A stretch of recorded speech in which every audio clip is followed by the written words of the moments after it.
care who it is. This is a brotherhood. And if we stand strong together, we can't be denied. If one of us goes down, we have another, and another, and another that's ready to fight. So let's hit this field and bang them, bang them, bang them. Somebody, light me up.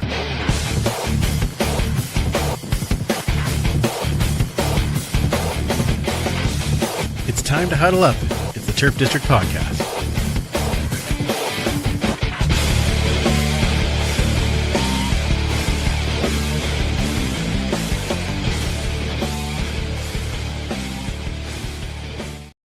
Welcome back to the Turf District, where we huddle up to talk all things Edmonton Elks and the CFL. Thank you for joining us, whether you're joining us on YouTube or Twitch or Facebook, or possibly you've downloaded the podcast, or maybe you're listening to us on Edmonton Sports Talk Radio. Whichever way you are joining us, thank you for taking some time out of your day to spend with us. We have a few things to talk about, some pleasant, some not so pleasant, but let's first bring in the gang, starting with one super fan, Mike. Pleasant, eh? Well, you know, we'll find some pleasant. Oh, good. Okay. Excellent. I like to try and find pleasantness. Yeah, Hey, how was your off season or your break? Your bye week? Offs? You know what? That's not an inappropriate question at this point. It's true. We're just starting the season over again. Yeah, great. Or for the first time. Yeah, exactly. How bye week was quite good, relaxing. Nice. You know, how was your bye week? I was excellent. I mean, I was traveling a lot, and got back from Halifax and Vancouver, and then on the weekend went to Zoo Brew with many of our football family, including our good friend Linda, Tree, some of the West. It was a great time. Fantastic. You know what? I gotta bring in our sister here before I talk about this. We were talking about pleasant. There she is. She is. FYIP. FYIP. Hello, Kamish. How are you? Hello. I'm good, but I just realized my mic is no longer changing color, and that's very disappointing. That's very sad. It's staying blue, which I mean kind of matches today, but we're all a little blue. Yeah, it does suit the mood. It does. Yeah. Maybe it's just picking up on your mood. It's a mood mic. There. I don't. How was your bye week, Commissioner? Good. I gardened. Oh, nice. It was. I love having a week also of like pleasant. Nothing, and I can just garden. It's great. It is great. Except like every time I'm like, oh, I'll just add this, I'll just add that, and then pretty soon I'm like, I'm bankrupt again. Oh no. Yeah, I that's what I feel like when I go to the record store. Yeah. Or the Lego store. Fair. Either one. I did do a record store over this past weekend and picked up the Fleetwood Mac's greatest hits, which I was very excited about having. I've heard of them. Yep. And but I cracked out the Rival Sons records, and I know you can't see it, but the one I've got on the turntable right now is this white vinyl, and such a good album. Do you have any Greta Van Fleet on vinyl? Of course I do. Of course you do. Yeah. I'm only missing one, and I saw it at what's that called? Sunrise Records. Yeah. The other day, and then I'm like, no, I just bought other ones, so I'll get it at some point. Yeah, I just need From the Fires. I've got I think, just need From the Fires. I think I've got all the rest. So nice. But I'm slowly building that Rival Sons collection. I'm gonna get the whole set because you need to pick up some Aussie soon. Yes, yeah. Cheers to Aussie. That's unfortunate. And excuse me, what? He died today. No way. He did. Sadly true. Oh my. Yep. Kind of fitting for the Prince of Darkness to kind of go out right after he had his big farewell. Yeah, exactly. Right. And it's so many classic songs that we all know and love. So a tough one on that front. But let's go back to the pleasant for a second. Okay. I went and saw The new Superman. Oh, Oh, If you have not seen it, you need to not. go. It is very good. Like oh, the first little bit, I was like, oh, I don't know, but the last like hour and 15 is the best Superman I have seen, and that is saying something because you know how much I enjoy the first. Like I'm a big Christopher Reeve fan, but yeah. it was so. The writing Awesome. is so good. I highly recommend it. And the guy that plays Lex, I don't know, he should get an Oscar because he's scary as hell. It nice. was, yeah, just Oh, Nicholas Holt. so good. He's a fabulous he's great. actor. Oh, Mhm. so good. So I highly recommend it. I highly recommend it. I saw do the not new recommend Jurassic Park. It was all right. That I heard that it was not so great. I mean, it's just like it was one of those Jurassic Park aside. It's just one of those kind of like dumb movies. Like at least Jurassic Oh, World, yeah. the first one was really enjoyable. I enjoyed Yep. myself. The second one was okay. The third one not great. Yeah. But this one I was just like, this is so stupid. In my head, the Yeah. entire time I was like picking it apart. And usually I can just take myself and enjoy a movie and whatever. But I was just like, ah. I saw it with my 13-year-old, so Oh, you did see it? it was a lot more enjoyable when you're seeing it through his eyes rather than. Oh, that's probably true. Yeah. Yeah. I was just like, this is so dumb. It was 100% dumb. But when you're with someone who's going into grade 8, dumb fits perfectly. Yeah, for sure. For sure. So, It's part of everyday life at that point. Yeah. It's one of those movies that actually made me want to like rage. I did to Maddie a little bit. I just kept like picking at it because I'm like, this was so. And what about this? This was so dumb. Why you gotta be mutants? So dumb. Anyway, sorry. Did you? Oh, nice spoiler. Did you? Says it at the beginning. Did you just text Maddie and be like, this is like a sequel? It's awful. Yeah. Oh well, I don't have to. It's already established that sequels are stupid. Not there are all. a few. No, Not all. but No. most. Yeah. Mm-mm. Godfather 2, we know. Terminator 2, Correct. Yes. Aliens. Mm-hmm. Very good. Yeah. Again, you're harkening back to like the good old days. I mean, it's 40 years at this point almost for them, but still. That's fair. Empire Yeah. Strikes Back. Come on now. oh, yeah. best one. See? Yeah, there you go. I think we've done an excellent 2. job of stalling because none of us want to actually talk about the We game. really don't. I've really appreciated that you just went along for that ride with me. Yeah. Let's just tell everybody that no matter what part you are watching on, if you want to add your comments and questions into the chat, we will get to some of those a little bit later on. I'm sure there was a few comments coming, so we'll. So far, nothing about football. That's Okay, great. well, we were avoiding it too, so Yeah. Working it together. fine. Game recap.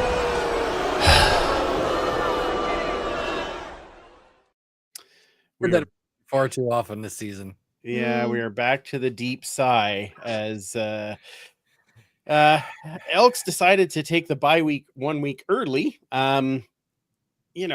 Complete utter drubbing by the BC Lions 32-14. I think that score actually flatters the Elks in this particular case. They lost in all phases. I mean, best of luck to us trying to find the pleasant or positive in this game, but let's There's some. Okay. Let's start with you, Superfan. What do you got in this game? For pleasant? Well, for anything. Yeah, just I'll find a positive. okay. Look at you. We had a better punting average. Mm-hmm. Excellent.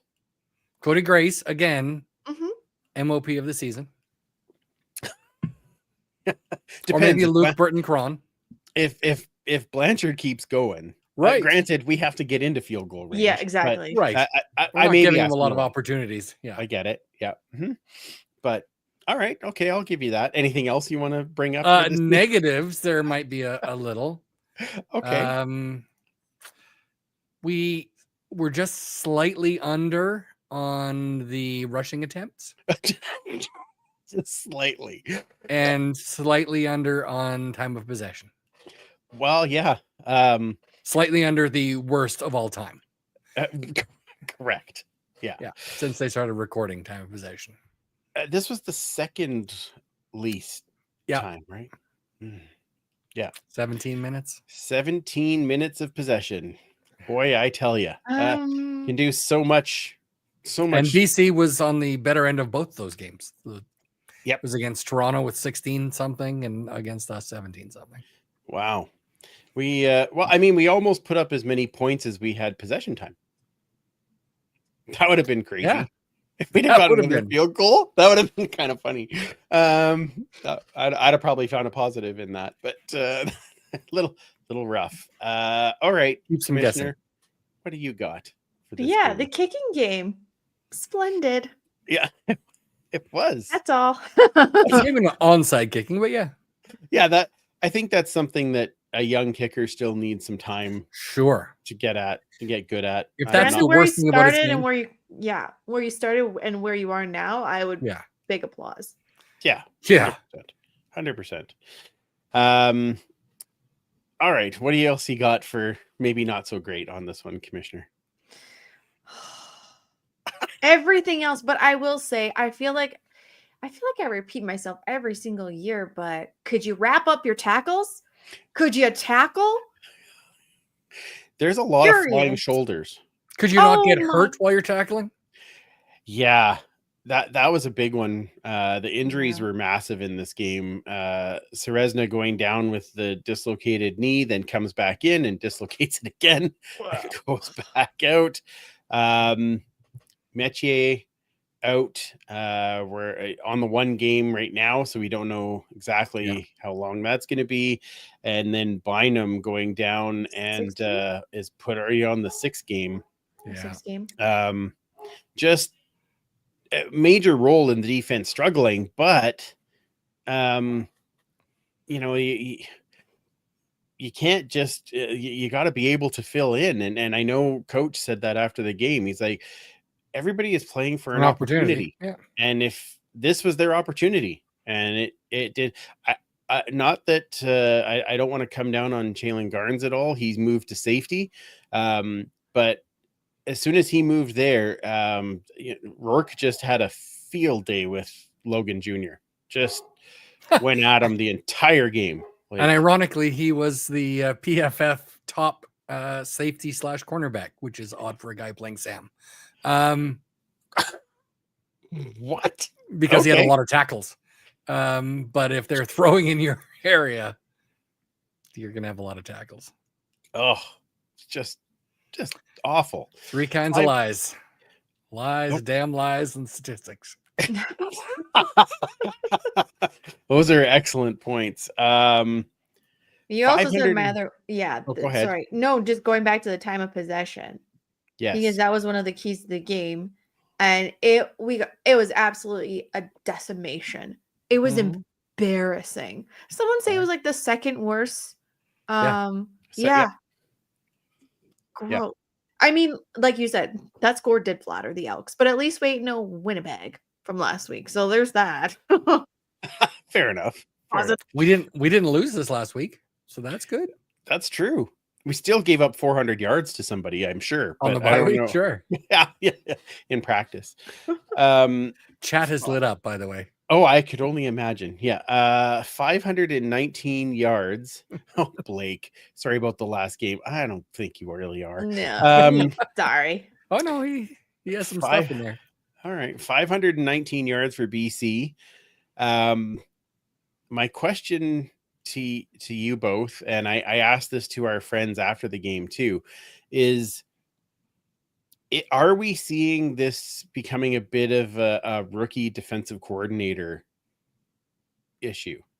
I that I love JC Sherritt, and I want him to have all the success in the world, but I just feel like we're 5 games in, 6 games in, 5 games in, 5 games in, and it's not, like offenses are having more success, not less. And then the next game are terrible. So exactly. Yeah. So I wonder if that's part of it, is just that the scheme hasn't come to fruition yet. I don't know if it's necessarily having a rookie DC. That probably doesn't help, but it sounds like what he might be doing is having his scheme working against what his players are used to. The question is, do you mold your players to your scheme, or do you mold your scheme to your players? Especially with a bunch of players that all played together last year. So to me, if you have a scheme that is different than what they're used to and what their strengths maybe are, then you've got people having to think to execute it because they're so instinctively used to doing something else. I don't know if that's what's happening. It's for smarter people than me. But the question is, how long of a rope are we going to have for him? Because obviously, if this is the first time you're doing something, you're not necessarily going to be excellent at it. First time head coach, first time DC. Would we be as patient and forgiving if this wasn't JC Sherritt? If it was a former Blue Bomber, former Argonaut, former Alouette? That's a good point. That didn't have the green and gold ties. That's a good point. What do you think, Kamish? I mean, it just comes down. It's just a whole new team again, and how much patience. We're at that weird point of the leverage. How much patience do you give your new coaching staff, the newer players, building a chemistry together, versus blowing it up again? Maybe not all of it, but some of it.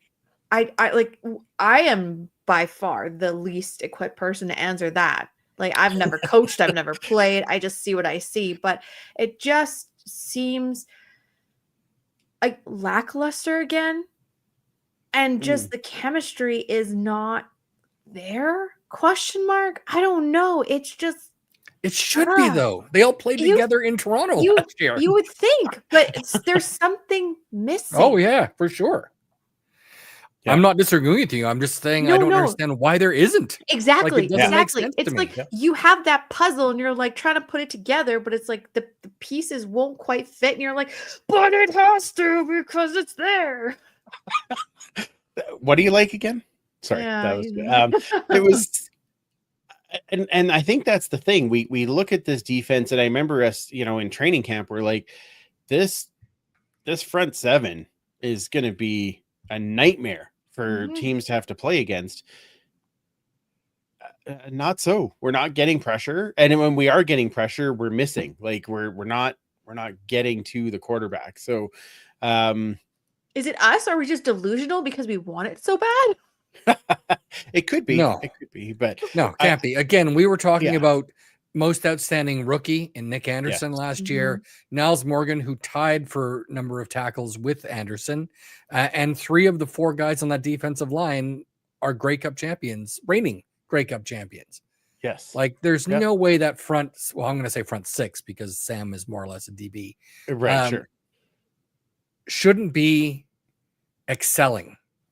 And so if they're not, the first logical step is to point to your defensive coordinator in his first year. Yeah. That's totally fair. Does it something that's going to build? And if I could say that, I'm seeing it slowly get better over time, then maybe you've got a little more patience. But are we seeing any growth out of this defense? Or is it, and again, we had a lot of injuries, but still, up until that point, we weren't seeing it. We did get a sack, but how many, what do we have, 3 or 4 sacks from the season? Yeah. Like that is for game 5. Yeesh. Yeah, that's a little slow for sure. I remember when guys were getting 18 sacks for one person in a season. Yeah. That's fair. I do think that what's the comment? Linda, I can grow chemistry in my fridge, so I don't see why I can't grow chemistry on the field. That's fair. I do think, and I think that this does play a role for us. It's really, really, and I think I said this not at the last show, but the 2 shows ago, it is really hard to separate the last, 6 years of awful to this year. And I have to keep reminding myself, this is all new. Everybody's new. I'll even say only not 5. It's it's not their fault that we sucked before. Yeah. They're trying to they're trying to do the right thing. They're trying to build something and have to get the culture of losing out of that locker room, and that's a hard thing to do. So Right. We remember O'Shea was nearly fired in Winnipeg, absolutely. and then they just started winning, and then won the Grey Cup, and then the next, 2 years later, I guess technically, won the Grey Cup, and then went to you don't want to give up on somebody. Hell, we gave up on Jason Moss. How's he done? Yeah. I agree. Yeah. But we all know who made that decision, and that's not terribly surprising. That's the thing. I don't want to give up on them, but No. I do want to ask the question: who's stepping in to say, hey, this part isn't working, but maybe we should try this? Like, Demetrius Mackey has been around a lot of defenses. Like, do you have any suggestions? I'm just saying that there's got to be some, and maybe ironically, he's not a he needs defensive that line guy support. now. I know, right? Well, Yeah. isn't he both? He's special teams coordinator and defensive assistant. Okay. Strange. So, yeah, I think that's the title, but I think he's still doing a lot of the defensive line guys. So he has to, because they don't have a defensive line coach.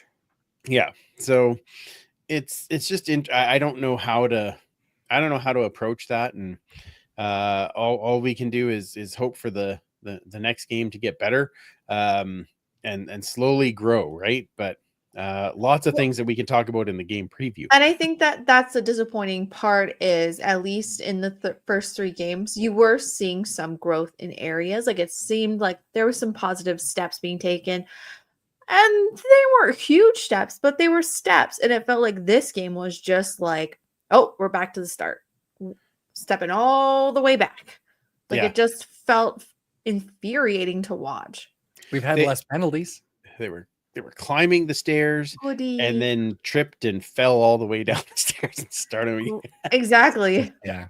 Pretty well. Yeah. On a positive note, the dinosaurs were great. I always love the cheerleader dinosaurs. The that's first the steps best for the winner of the baby dino race. That's amazing. That is so cute. Not so great for the fire truck run. Ooh. No, not so great for the fire Poor truck Chad. run. As poor Chad, hurt his foot and is still hurting. That is a tough one. So now, I want to have a little bit of better feelings. So before that BC game, I was able to catch up with rookie Chelen Garnes, and he was an excellent interview. So Awesome. Let's go to that now. Joined now by rookie Chelen Garnes. Welcome to Edmonton. How's it been for you so far? It's been great experience. A lot of coaches, a lot of players. They took me in as a brother. I'm loving it. Okay, fantastic. Now, coming up to the CFL game, what did you know about the CFL before you came up here? Not much. Fair. I knew that the field was bigger. That's all people talk about down the States, like the field is huge. But I didn't know there was 12 people on the field either. And then the waggle, all that stuff has been new, but I've been adjusting well. So, what do you find was the biggest adjustment that you had to make? The biggest adjustment, probably my conditioning. Okay. That bigger field is no joke. Yeah, probably my conditioning out of everything. And getting used to the play clock too, because the time doesn't like stop. Like, it's a lot longer, but like the game is faster at the same time. Like, it's hard to tell the difference. But it's like it's faster because there's only 2 downs. Yes. But like it's longer because the clock stops every time, and then like it hits 00 and you can still technically run a play. Right. So yeah. It's different. Okay. Fantastic. Now you're obviously going in with a veteran in Niles Morgan, and then a sophomore in Nick Anderson. Tell me how much you've learned from those guys. I learned a lot, man. Niles, being a veteran, he's more like the communicator, on and off the field, very vocal leader. Nick, he's just a dog, He's gonna fly around. He talks too, but he just fly around and gonna hit some. So I learned from both their games. They learn a lot, and they help lead me through this game. How are you finding this defense under J.C. Sherritt? I love it. Yeah. I love it, especially, playing the same position, like cover, you blitz, you do all types of stuff. Like, you're, like, very versatile. Okay. So it's the best of both worlds for me. Yeah, that's fantastic. Yeah. Now, tell us a little bit. Where did you play down south? Like in college, Yeah. I went to Wake Forest. Well, okay, let me go back. Okay. I went to the Naval Academy. Okay. My first 2 years, and then I went to Wake Forest, and then I played for the Detroit Lions for a brief stint through preseason and everything, and then I came up here. Oh, fantastic. So, when did you start playing football? What got you into football? Okay, let's see. I was about 6, maybe 7 Okay. when I first got to playing football. I only got put in football because I was really hyper as a kid, and my mom was like, she needed like an outlet for me because I was the only child at that point, and it was just me and her living together, and I was too much. I was doing things in school, and she was like, you need somewhere to put your energy at, so she enrolled me in football, and it's been a story ever since. That's amazing. Yeah, it's That's crazy. amazing. Yeah. Do you think that kind of gave you that stability or that outlet like she was talking about? Yes, it did. It definitely did. Just to run around, and I always be exhausted, at night, come home going right to sleep. So it was great for her because I know she didn't have to worry about me running around in class or when I got home messing up stuff. So it was great. As a parent, I feel for your mom. That is the right choice. That is the right. They come home and go right to bed. It's outstanding. That's Outstanding. that's working very well. That's good. 100%, absolutely. What have you found is kind of the biggest do you have culture shock being up in Canada in comparison? No, I don't, because I feel like the schools that I went to, being from where I'm from, Waldorf, Maryland, and then going to the Naval Academy was already kind of like a culture shock to me. Okay. And then going to Wake Forest down in North Carolina was also a culture shock. So it was like two different kind of culture shocks already being from where I'm from. So Okay. it was like coming up here is like, all right, like I'm used to like, obviously like it's gonna be different the first couple of days or a week. Give me a week to adapt. But other than that, like and I'm a homebody. I don't go out much, so I just keep my head down. Just play football. Oh, fair enough. Fair Yeah. enough. Now, were you always in a linebacker type position, or what other positions have you No. been playing in? You talking about here or like Anywhere. Yeah. mostly safety. I mean, I didn't start playing defense until my freshman year of high school. Oh, okay. I always played offense. I always used to want to be the quarterback and be the receiver, score touchdowns, look cool. But my mom always wanted me to play defense growing up, and I never wanted to touch anybody. I used to not want to hit anybody. Oh, really? Yeah, it was just crazy. And then high school, they put me at corner. I played corner for like the first 2-3 years, and then I got really good at corner, and they stopped throwing the ball my way, and my coach put me at safety. He was like, because you're not getting no action. It was like an island. I was like, he put me at safety, and then I ended up going to college for safety. So. Oh, that is awesome. I mean, it's an interesting path, right? Yes. Because everybody kind of finds their role Exactly. as they do a little bit more, and then it's like, oh, well, this is a good spot for me. This one, you kind of get to do everything. Everything. Yeah. That's what I'm saying. I love it. I get to do everything. I'm not limited to anything, so it's great. Fantastic. Now, as a rookie coming up here, there's a lot of talk about this team about rebuilding culture, rebuilding the locker room, all those types of things. How do you find that the feeling with the team and obviously with the coaching staff, all those types of things? I think it's just like, well, one, Coach Keelam like expresses it all the time, about the community and the culture and everything. How all the players back in the past, bled, and they used to call it the evil empire, things like that. Yeah. So he preaches it a lot. So it's like, I'm taking it in as a new guy. I never, really heard anything about, the CFL and anything. So I'm just taking it in, and then I'm looking, at all the pictures on the wall, all the players and everything, just reading about it, reading about the 2015 Grey Cup. So just me doing my due diligence to look around and, ask questions, like asking, like, obviously the older guys have been in there, like Jake and everything. And then, my coach, Aaron Grimes, he was there. So it's like, and JC. And JC, exactly. So it's like just, talking to them and knowing, like, really to understand the bone, the brotherhood and everything. Yep. Oh, that's fantastic. As someone who's been a fan for 40 years, it's great to hear that has an impact. Some of those past teams and their success. That should be part of what that legacy is 100%. For you guys. So that's awesome. Well, what do you like to do when you're not doing football?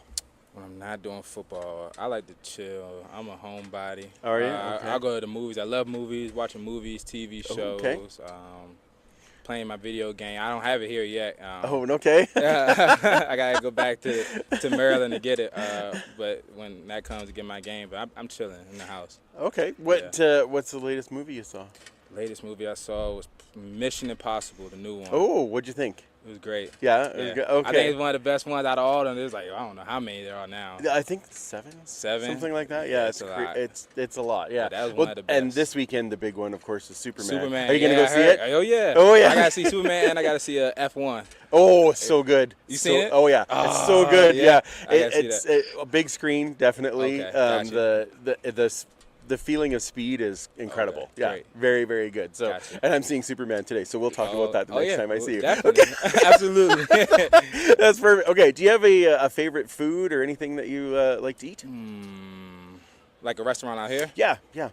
I would say, that's tough.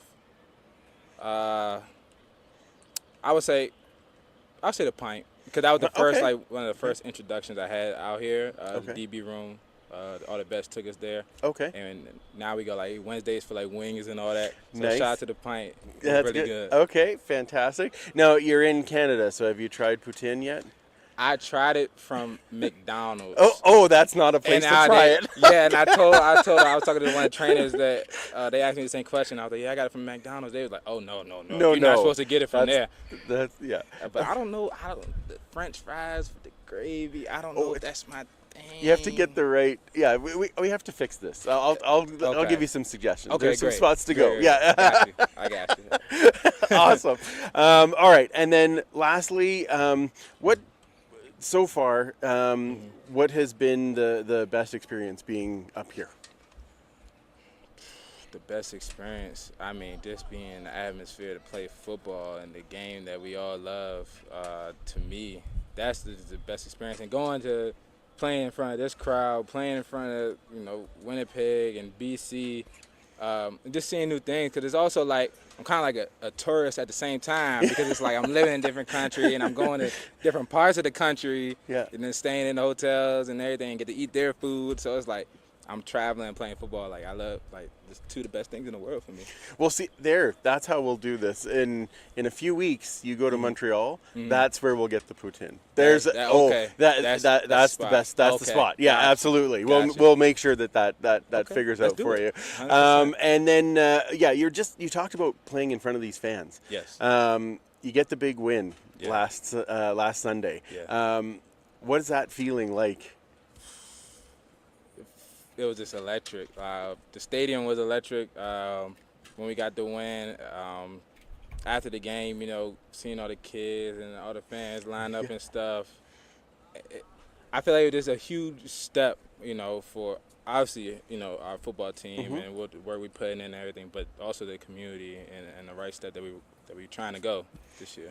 Fantastic. Well, best of luck tomorrow against BC. We're excited to see that one, and hopefully we get that same electricity. Yes, sir. Let's do it. Absolutely. Thank you. Thank you. Appreciate you. That was all awesome. Right. That was Chelen Garnes, rookie linebacker. McDonald's. Oh. Grounds for deportation. Cliffy had to be in there. Yeah, I knew Cliffy was going to be in there. Yeah, just a really nice guy, and he kind of warmed up as we chatted, so that was really good. And I'll be talking to him about movies when I see him next time. So bit of a pleasant surprise this season for me, because he wasn't there at the starting at Sam linebacker. He came on and I thought he's done really well. He didn't do as well at the safety spot when he had to move, but in Sam, he's been doing really well. But even when he moved to safety, I don't think he got burned a lot. It was mostly going to that Sam position. So and corner, right? So Leonard coming in also struggled a bit. So Yeah, so I think that I have to go back and watch it again. I'm not sure I want to do that to see how he did at safety, but I guess we will see where he lines up. This I hope he's back in the Sam position because too. I found that he's really good in that. Now, we did have some signings that might play a role. Yep. So let's quickly go over our roster moves. We welcome back Canadian defensive back Jarrell Cummings, Yeah. who is here in training camp. Yep. And then Americans defensive back Jalen Williams, who had some time with the Vikings and was on the BC Lions PR, and defensive back Bryce Cosby, who was the starter in Montreal just last Puddin' year. Pop. So, oh, yeah, that's. I don't think you're going to sell a lot of jerseys that one, but no, probably not. But I mean, welcome. Oh, The best part is that we held on to that until Kayla got it, which was great. That was outstanding. Yeah, it's really good for the. Yeah. Mm-hmm. Yep. All right. I'm young, okay? Yeah, you are. All right, let's move away from this game. Super fan, you ready for a little hoard and tell? yes, let's do it.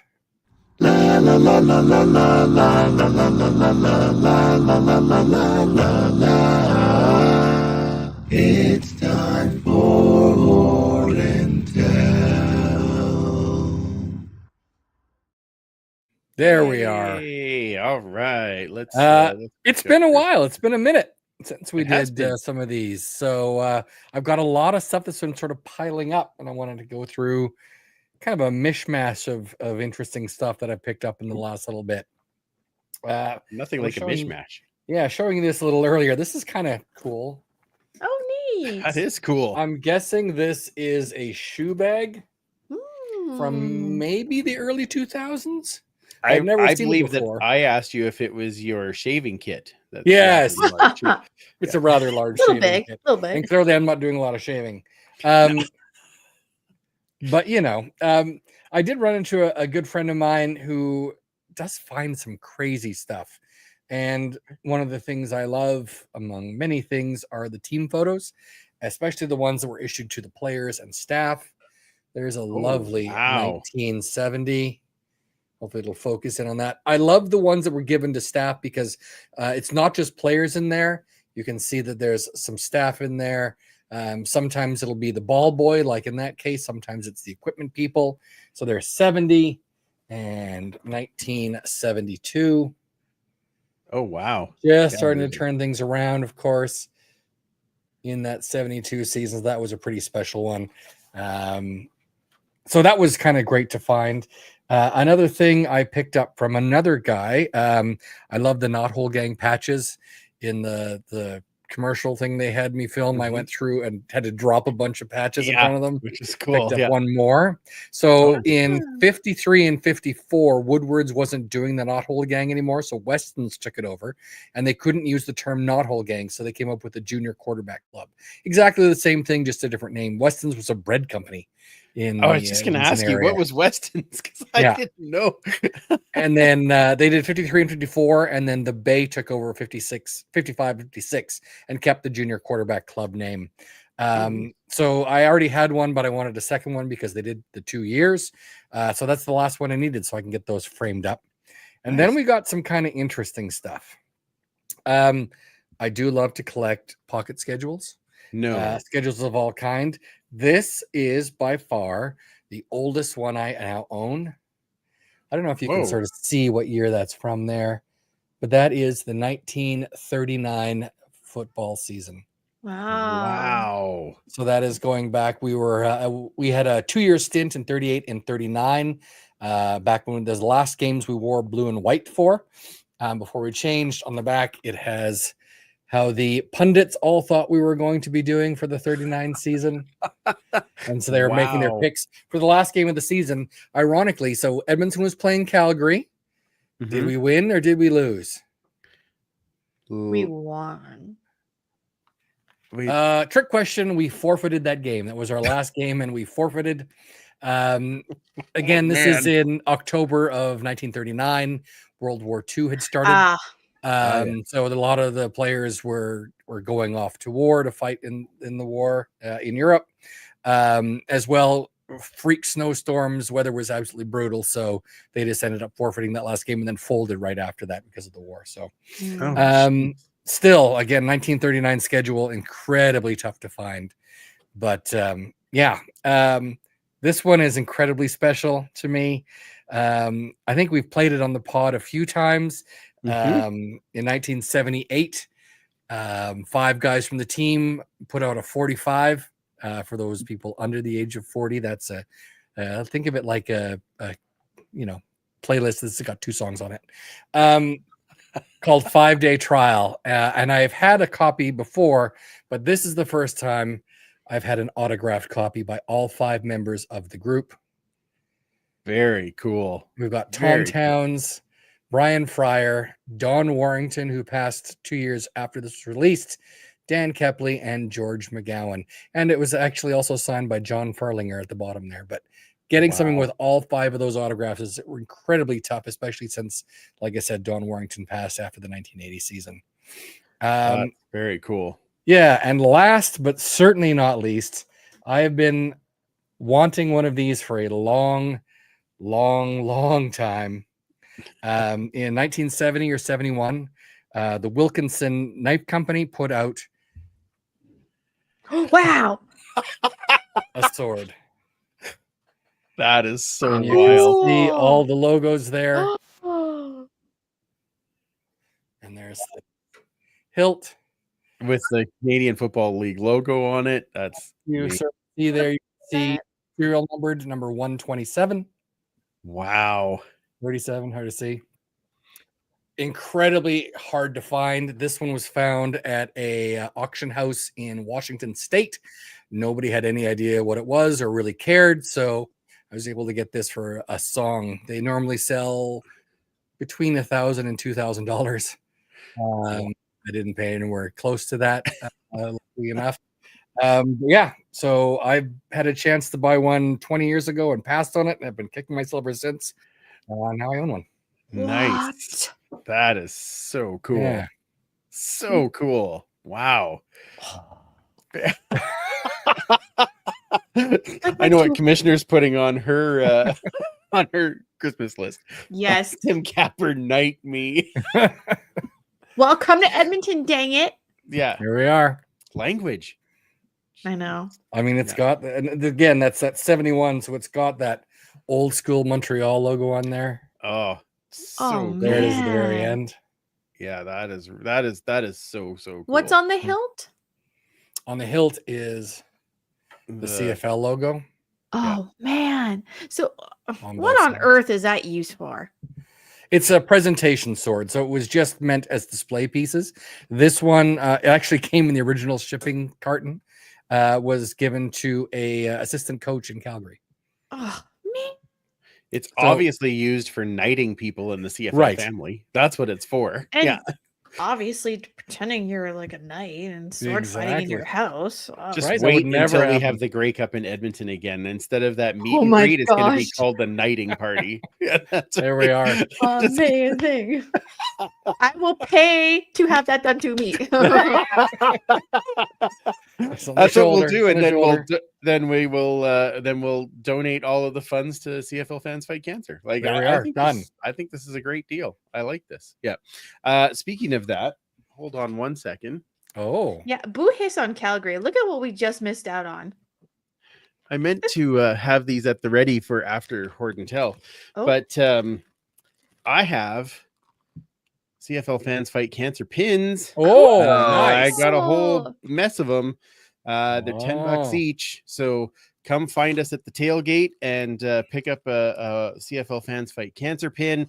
All of Amazing. those funds going back to support the cause for this year. So I've got a whole bunch of them, and I will have them at the next tailgate. So bring your $10 and grab a pin to help out. So Super. all right. Well, it is now time for one of our absolute Yes. favorite parts of the show as we get to welcome our friend Linda in. First down, this beer.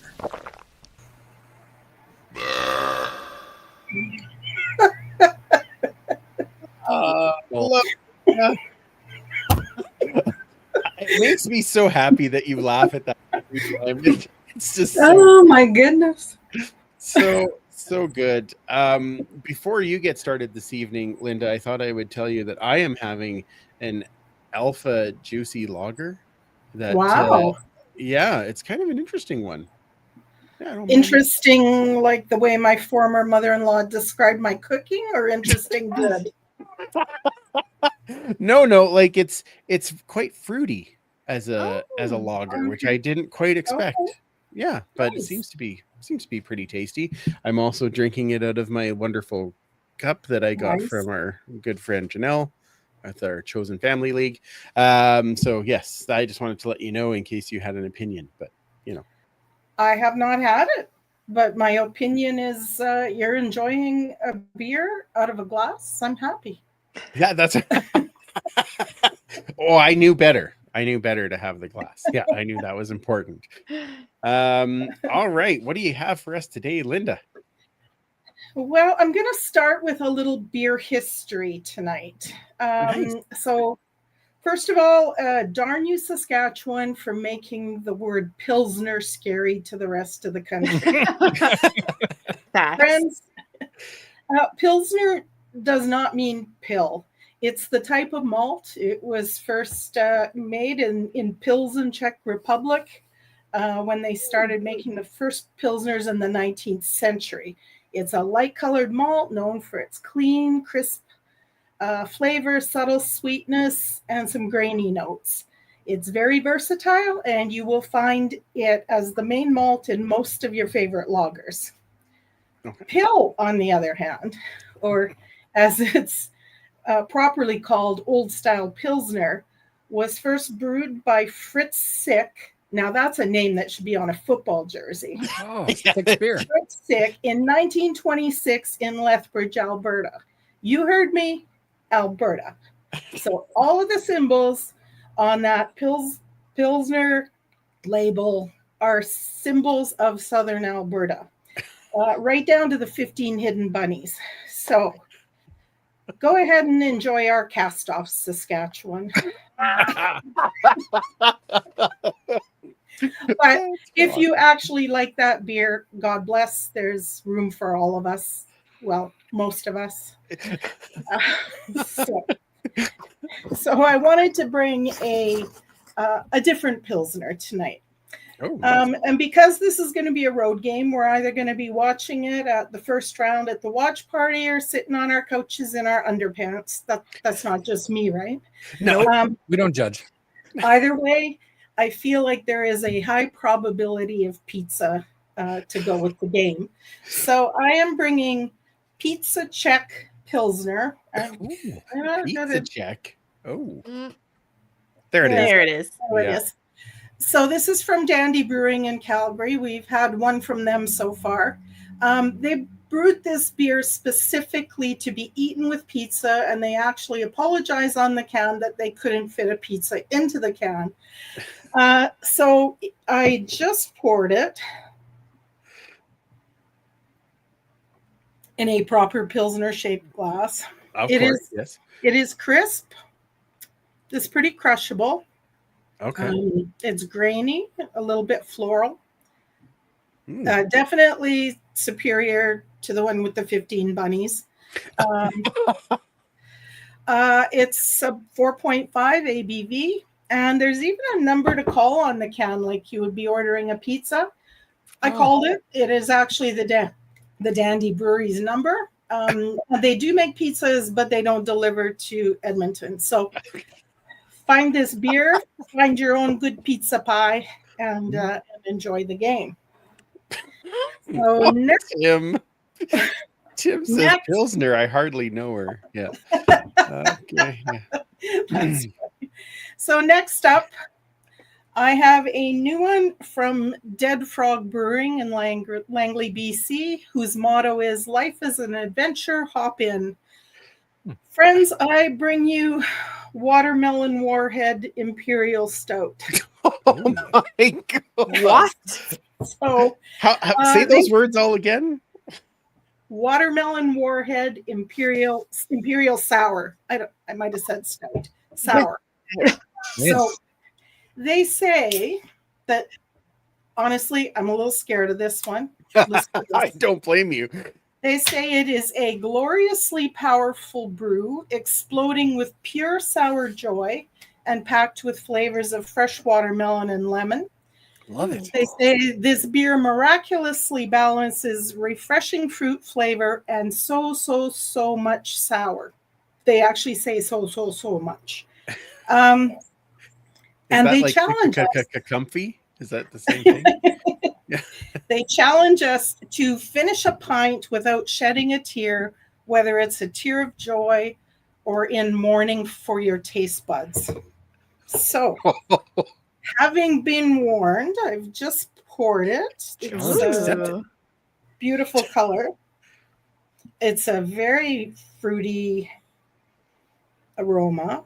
It actually smells delicious. And I think I'm going to be making bitter beer face, but let's give it a go.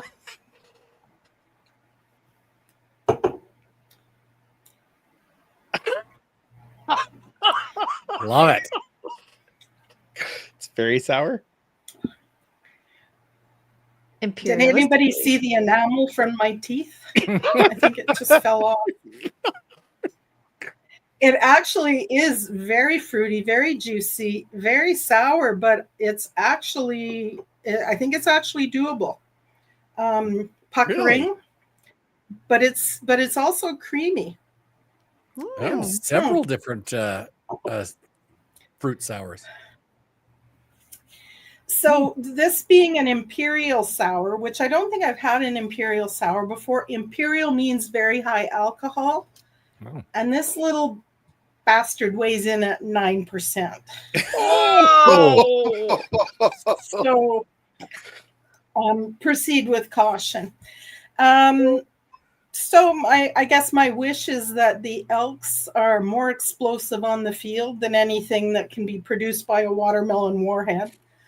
And I wish safe travels to our team and to all of our friends that are heading to Regina for the game. I would love to see us quiet that stadium and come home with a W. Oh, Amen. Oh, Cheers to that. That is amazing, Linda. Man, I tell you, I am impressed that you actually, drank that. I was gonna a watermelon stout. That would be something special. Sour. No, I know. Yeah. But when she said that, that's why I was like, sorry. What now? I am no stranger to imperial stouts, which are, kind of among my favorite beer, and so it just came out of my mouth. Imperial sour, different game. Wow. All right. Like I said, I just looked them up. They have 3 different kinds too. They got blackberry, peach, and watermelon imperial sour. Oh, a peach. Ooh. I like the idea. 9%. 9. I That's love a great sours. tailgate So. beer. Will somebody phone me in the morning to wake me up for work? Yeah. Give that to Paul. He's really good at phoning you. That's true. That's only when the games are on to make sure that we get a touchdown. Just that's put it right, on repeat in the background. There you go. That's totally fair. Thank you, Linda. That was amazing. All right. Well, we talked about the other game. Let's get to one that we can be hopefully excited about. Ladies and gentlemen, it is time for the game preview. All right. The Elks are traveling to the Rectangle the first time this year. Only time this year, as I recall, I think. Yeah. We're taking on 5-1 Saskatchewan Roughriders. We're coming off the bye week. Maybe gives the chance for some of these new DBs to learn some of the communication and the calls that are going to happen. Lots of questions as we go into this game. The first couple of practices, there's been a lot of, not really spilling the beans as to who's going to be where, particularly at the quarterback position. Will it be Ford or will it be Fajardo? We don't know, but I know. I got to call him Fajardo now that he's here. I know, but it's way funnier to say Fajardo. Exactly. And now there's a storyline. Fajardo goes back into Saskatchewan playing for Edmonton. Weird. Weird. Lot to play for. Lots of interesting storylines in this one. Linda, what are you watching for in this game? Well, for Do you the need more of that 9% first? I do.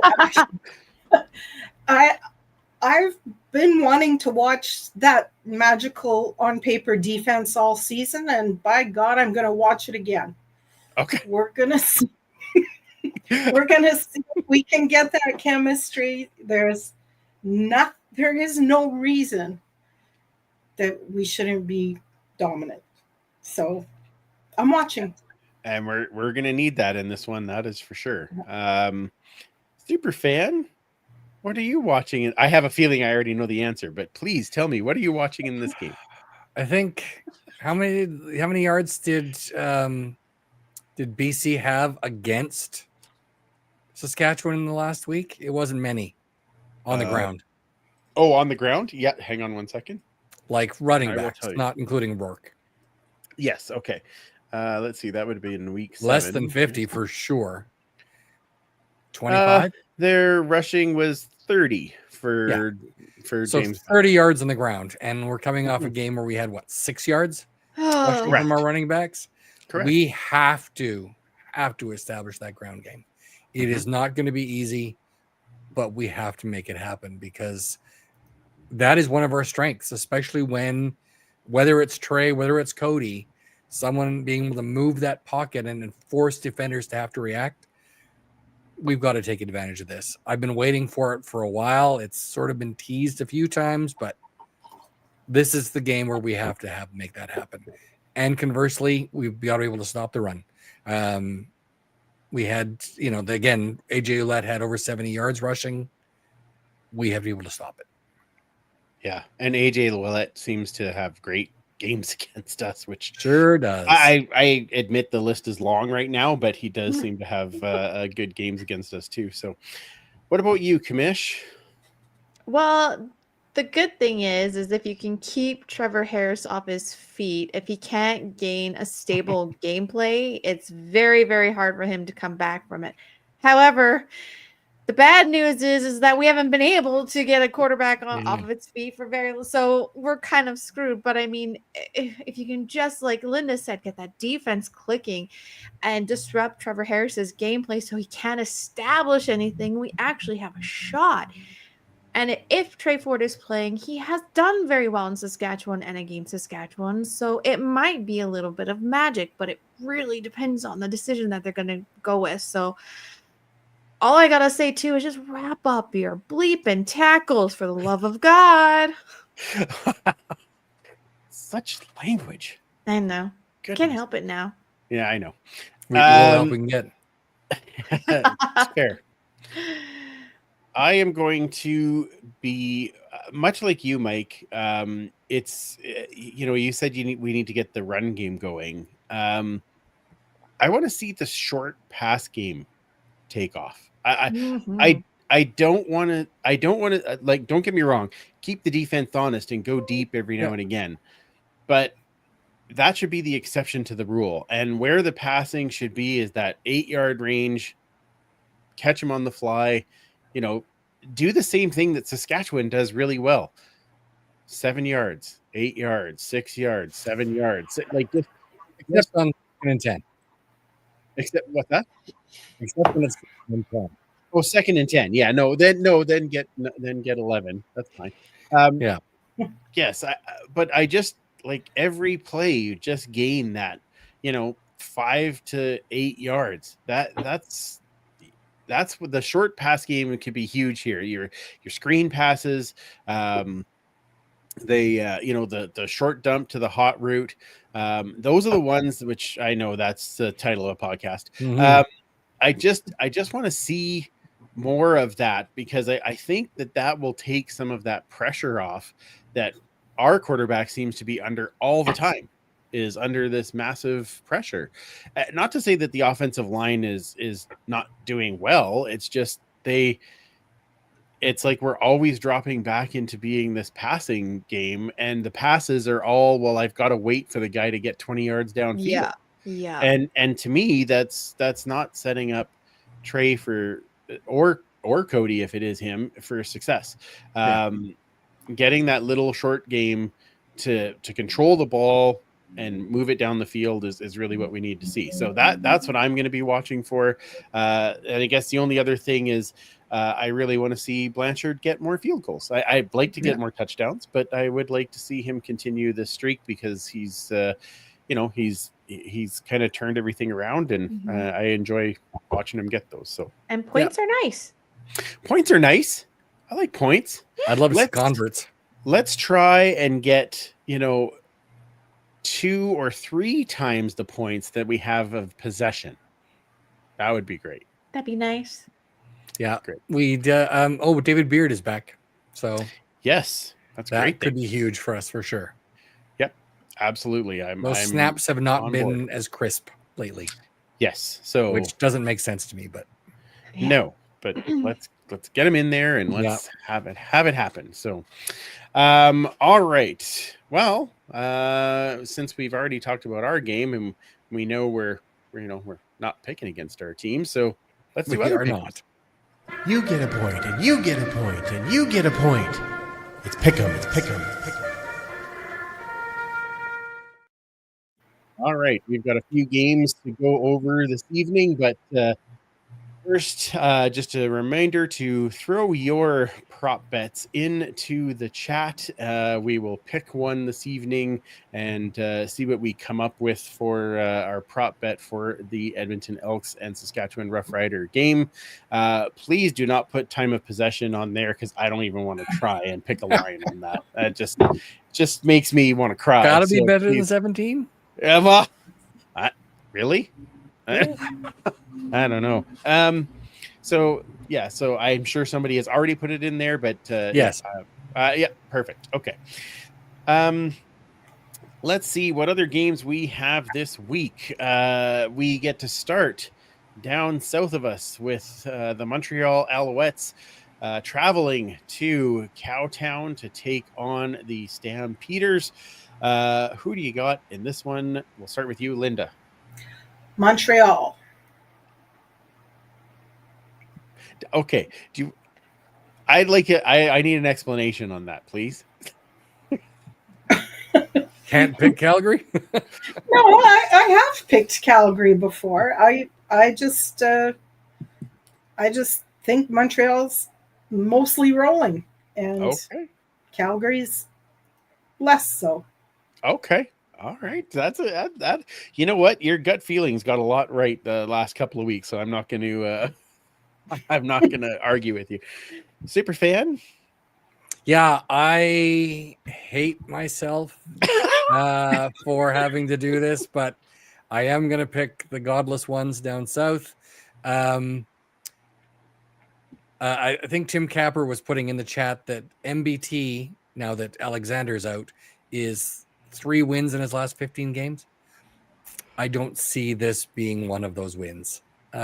So yeah, it's going to be tough sledding for the Als in Calgary. Again, you're going 2 time zones. You've got your backup quarterback in there. Admittedly, not as much film on him. But yeah. I feel dirty. Okay. Clippy, I think, saying that to Linda. You know that Davis Alexander isn't playing, right? Yeah. Okay, that's fair. She didn't know that. Commissioner, who you got? Yeah, Calgary. Run away with the West. Let us bottom feeders hack it out. We had one terrible year. How is this anyway? I know it's not fair. It's not fair. It's not fair at all. Okay, now you sound like my kid. Oh my. Yeah, I'm picking Montreal to lose, and that is a lot easier to say than the other. So that's not a lot of difference between the 3 of us, shockingly. Could you VA to win? Would that help or no? Yeah, I guess I could go V8. V8 to win, sure. Okay, fine. All right. I just realized I forgot to do our records after the last 2 Oof. weeks. God, no. Ooh. You should want to know, Commish. Oh. You are 18-9. Wow. Mike is 17-10. Oh, it's and close. I am 16-11. So Well, what's It is. Linda? I not in didn't that. track yours from the beginning of the season. So Ooh, I have to go back and recount. sorry. that. Sorry, somebody in the chat raised a good point. Sean Lemon is still not playing for this game. By No. the time he's on the roster, I will not be pulling for Montreal again. There we go. Okay, that's okay. Fair Because enough. it's got his 2-game suspension, right? So Yeah. Right. Okay. So, yeah, once that happens, then now can he bet on the games when he's suspended? I'm kidding. I'm kidding. I couldn't I help mean, he myself. can. Yeah. Yeah. Exactly. I bet he Okay. won't. Next game: Winnipeg at Toronto. The battle of the backups in the Big Smoke. Who you got there, super fan? Actually, I was seeing Coloros was doing reps with the ones. Was he? Yes. Yeah. Interesting. So Oh. I am I didn't- definitely going to be taking the Bombers in this one. Why does the West have to keep winning in the regular season? Not so much in the postseason, but that's okay. Yeah. Again, I feel dirty. That's fair. Commissioner? Yeah, they did too last week too. Friggin' Winnipeg. They're showing. No, I'm picking now that you just said that, Mike. I was gonna go potentially Toronto, but I may revert back and yeah, I'll go with Winnipeg. Okay. All right. Ugly Sidney Crosby. Correct. Hella. I gotta be honest. Even if it was Strevler, I'd still pick Winnipeg because Oh, yeah? Toronto's defense is hurt right now. They're hurting. I hate it, but that's Trevor's just not good. that's what I picked on 3 down. So I'm keeping it consistent. Okay. What about you, Linda? Toronto. Of course. There it is. I love the balls on you. Oh my. Solid brass. Goes all the way on this one. Okay. All right. All right. Last one before the prop bet is the prop bot. Hamilton traveling out to Vancouver to meet the BC Lions in what we lovingly call the Kiddie Bowl, right? Yes, Yes. let's go with that. Correct. Yes. Okay. The litter box is probably better. All right, Commissioner, who you got? I gotta redeem myself from last week. I don't know why I picked Ottawa. I am foolish. I don't know, but yeah, Hamilton seems to be on a roll, and Bo Levi is looking to break some records. So yeah, holy schmoly. Ugh, Was great Hamilton. seeing Tracy Ham though. It Yeah. was. That was pretty cool. Yeah. Yeah, that was cool. All right. I am also going with Hamilton. I think that BC beats up on bad and injured teams, and the rest, we'll kind of see how that goes. So I'm gonna go with Hamilton. I bet you I know how Linda's going, but who are you picking, Linda? BC Lions. Yeah. Right. She's learned. Just pick opposite of whatever I pick, and you'll likely win. That's perfect. That's not how it goes, but it does look that way. It does look. Yeah. I don't blame you. Super fan. Yeah. Oh God. I hate taking the wall-eyed bastard, but I gotta Yep. go with Bo Levi Mitchell and the Hamilton Tiger Cats. It Yeah. hurts. It hurts. Linda. Again, I just feel dirty. There's not enough bleach in the house. I was gonna say these picks this week suck. It's just like it's Right? not fun. It's not fun. I mean, I should have picked like Linda. She picked all the ones that I wanted to pick, but couldn't bring myself to, and that would have been All right, super fan. What do we got in the chats for? We our have prop a bet? lot. We've had a lot of people getting in there. All right. Oh, Let's excellent. start at I the like top. We're going to ignore participation. the very first one, which is talking Yeah, about time of possession. Yeah. Mhm. Sorry, Yeah. sorry, Jerry. Yeah, sorry. Yeah. Ken's got Elks total offense. Total offensive yards. Oh my. Okay. Maybe let's try and find a positive one. No, I'm kidding. That's fine. It's Jeez. fine. It's fine. Okay. I forgot to say who's picking Okay. tonight. Next up. I think Commissioner, I think it's your turn to pick the prop Ah, bet. Dang Yeah. it. There you go. Okay. So Elks total offense. There's some good ones in here. Okay. Our good friend Scout says Trey Ford quarters played. Oh, set it at 2 quarters. Oh my. Where's the belief? Where's the belief, Scout? No. Might have to Okay. pick it at 0.5 and see what happens. Anyway, okay, that's one. Yep. Jerry redeems himself for the previous For the- pick with turnovers for Edmonton. Oh. Oh, okay. Hmm. All right. He's got a few good ones in here. Okay. Leanne. Where's the belief? Sacks for the EE set the line at 0.5. Well, at least she even provided the line. That's helpful. Yep. Mhm. Yep. Jerry again. Total Elks points. Oh, okay. Okay. That's an interesting one, being that they scored 39 the week before and then 14 after that. Yeah. Yeah. Okay. It's tough. Okay. Well, then we should be over 30, right? Our friend Right. Chris also giving us his pick'em choices, and his prep bot was Elks turnovers by the defense. Okay. Those two. Okay. Okay. There's Two good of them ones. two of them for turnovers. Okay. Yeah. So that's specific to defense though, so it doesn't Right. count if it's a turnover on teams. special teams. Okay. Okay. Yeah. Okay. Good friend Wilkie Walker from the Ooh. East there. Nice. How many snaps will the non-starting QB get? Regardless of who that is. Is it going to be just, Cody's in for the short yardage and Right. Or is it? Oh my, that's an interesting one. It's an interesting one. it could be the majority for all we know. We don't know. We don't. Yeah, exactly. Yeah.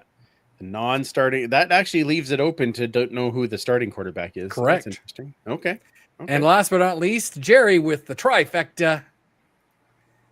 Number of Elks players with a reception. Oh. Ooh. Okay. So it could be running backs. It could be yes. receivers. It could be, it could be a quarterback. Could be. Absolutely. Yeah. When are we going to start using the 2 quarterback system? Right. Might as well. Yeah. You're allowed to have 2 on the field at once now. Correct. Yeah. Yeah. All right, Commish, which line which prop bet would you like? Did we have offense or defense last? What was Last our time prop? we had rushing yards. Which was 6. Yeah, and the line was 103.5. So I won the under on that. Just missed it by that much. Yeah. Oh, I was over. Yeah, all 3 of you went over. I went under, and it's the only reason that I caught up at all in Pick'em is because. okay. What was the line again?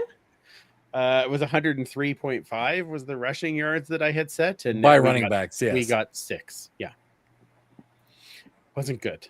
Wow. I mean, we had more rushing yards. Just Correct. It was Trey just- had 47 alone, but correct. but But from running even back, still, But even even that, still. we were still Yeah. under 66 total. we're still under. Yes. Okay. I kind of want to change it up and go like a defensive route of turnovers, but I really Okay. like the last one. So How many different receivers? How many people are Yeah. going to catch your ball? Yeah. yeah, Okay, which one are you picking? I don't know. I need some help. Which is Linda, this one here? You want to help Number me? of Elks players with a reception. Yes. I mean, I do not like many the last game. turnovers. Maybe not just like defense, but just the number of turnovers is a nice one too. But Well, it really depends on who's quarterbacking. I How many times know. that ball is going to leave somebody's hands. That's true. If it's one, he's just going to run like a freak. And if it's the other, then I'm going to say there's 10 receivers that are going to get that ball. So okay. Do Maybe you want to both. go with that prop bet? No, it's Kayla's call. She just. Oh, damn it, you guys. I'm a very indecisive person and the worst one to pick anything. Okay, so Ironically, if it helps any for Yes, number of please, please. receivers, last game we had 8 different people catch a pass Correct. from Trey or from Cody. Mhm. The game before against Ottawa, where we had that incredible game from Trey, only one more receiver, 9 receivers. Right. Yep. Okay, let's go with the last one then. Players with reception. Players with a reception. Okay.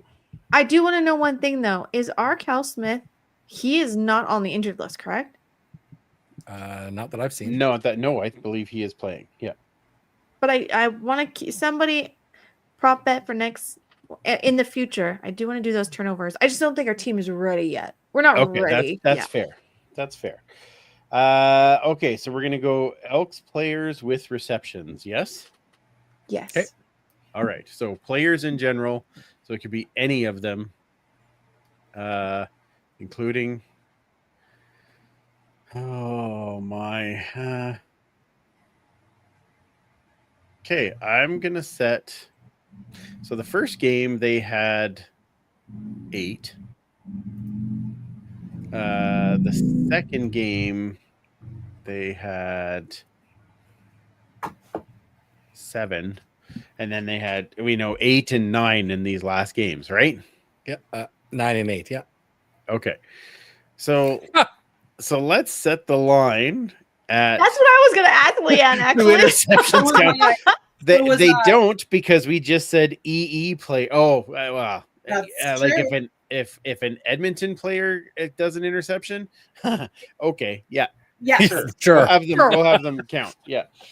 I'm gonna go the line of. Let's go 8.5. Oh man, that's tough. Okay. So 8.5. I guess I'm first. Lovely. I will go under. So Linda. Over. All right. Super fan. Yeah, I think we're gonna go over. I think I was thinking 9 again. Because of what we're facing, they're going to spread that ball around, especially if we do get 2 different quarterbacks throwing the ball. Fair. Kayla? Over. Because if they were, well, I don't know how Trey Ford would feel about this, but if you have 2 quarterbacks on the field, why don't you utilize that strategy a little bit? Come on, mix it up. Give us something to cheer for next to next. God, 2 running backs, 6 receivers, and a DB. That's what I'm thinking. Let's go.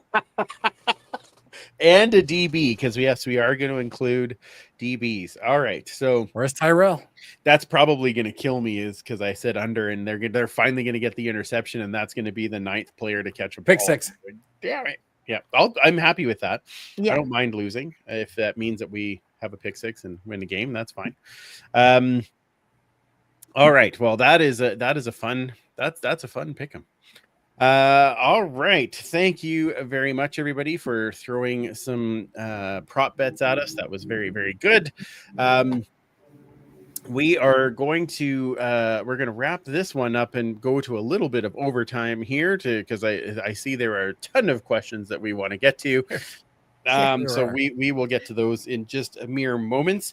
But first, let's tell everybody where we find everybody online. Linda, we'll start with you. Still trying, and with some success now. True Brew 42 on Instagram. Nice. Wonderful. That's a good one. Super fan.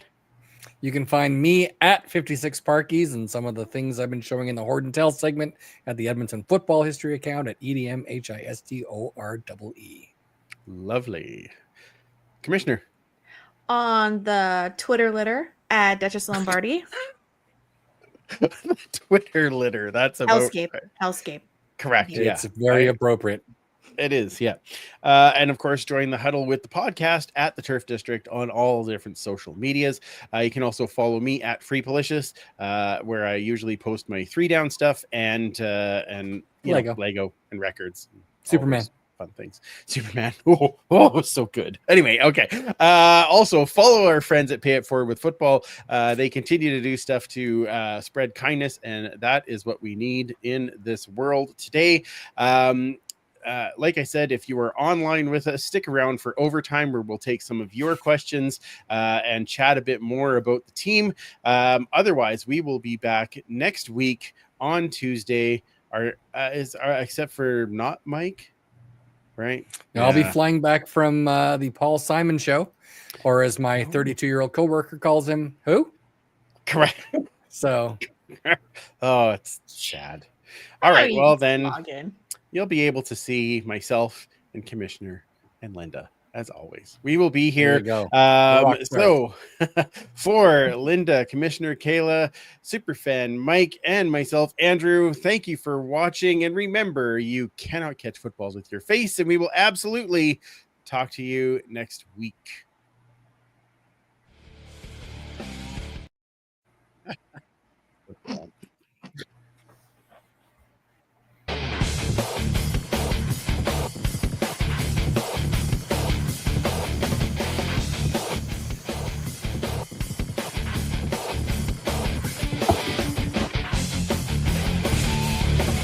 Don't go anywhere. It's overtime.